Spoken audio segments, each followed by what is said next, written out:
Welcome to NCS Extra Credit. I'm Adrian Segedy, Account Representative with NCS. NCS Extra Credit is designed to be a short, informative video content catered specifically for the credit field, where we'll focus on mechanics lien filings, UCC filings, and collections. I'm joined today by Amy Poggi, our collections manager here at NCS.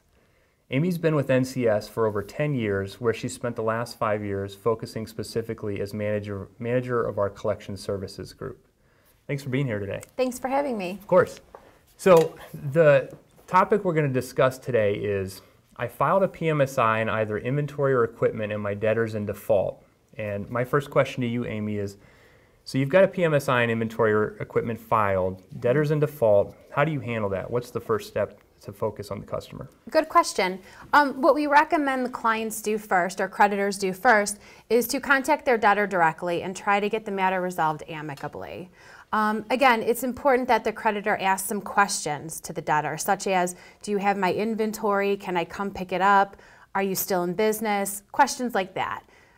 It's also important for the creditor to remind the debtor that they've signed a security agreement and the debtor is technically in breach of contract. Also, the creditor has filed that UCC filing, which has perfected their security interest and given them a priority in either their inventory or equipment.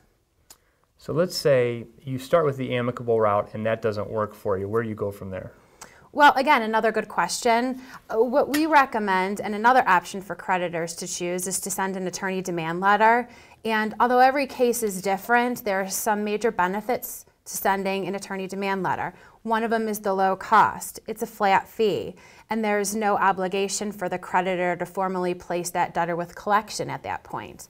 Another benefit is that the creditor can create the content of the letter, and that includes attaching the signed security agreement and UCC filing as well. And another benefit is that that letter can be sent via certified mail. So that'll tell the creditor, for instance, if the debtor has vacated the premises or not. Okay, so we've tried to go the peaceable route. We've sent the attorney demand. We're still not getting paid. So where do we go from here? Ultimately, it would mean placing the debtor for collection. It's important to get the claim to an expert attorney, have the claim reviewed, and that attorney can provide a recommendation on enforcing the security agreement and also the UCC filing. It is also important to know that legal action may need to be taken to properly repossess any inventory or equipment. So again, time is of the essence, and it is important that the claim be reviewed by a professional and an expert in that industry.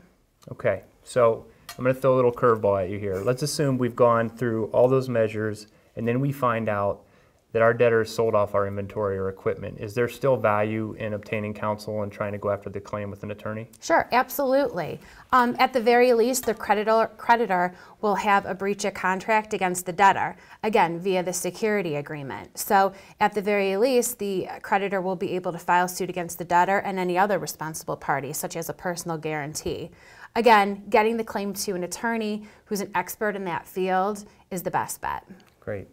Well, thank you for your insight. I appreciate it. You're welcome. If you wouldn't mind for the viewers, if you could just give a brief summary of kind of what we discussed today.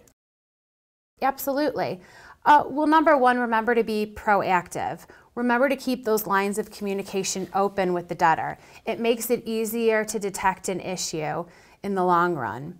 Also, once you realize there's a problem, act quickly. Have an attorney send that strong demand letter. Send copies of the security agreement and UCC to the debtor. As we mentioned earlier, there could be time constraints to action being taken as well. So move quickly if you want to get your equipment or inventory back. And lastly, if you don't know where to start, just contact NCS.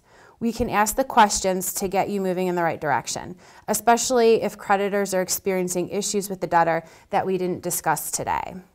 Ultimately, although UCC filings are not a guarantee of payment, NCS has had many clients who have had successfully leveraged their security interest to repossess their inventory or equipment. Great. Well, thank you very much. Thank you. And thank you, everyone, for joining us for this installment of NCS Extra Credit. As education is big to NCS, we certainly welcome your feedback for future sessions of Extra Credit. So you'll see an email and a phone number at the bottom of the screen. If you have any input, please contact us. And thank you again for joining us. Thank you.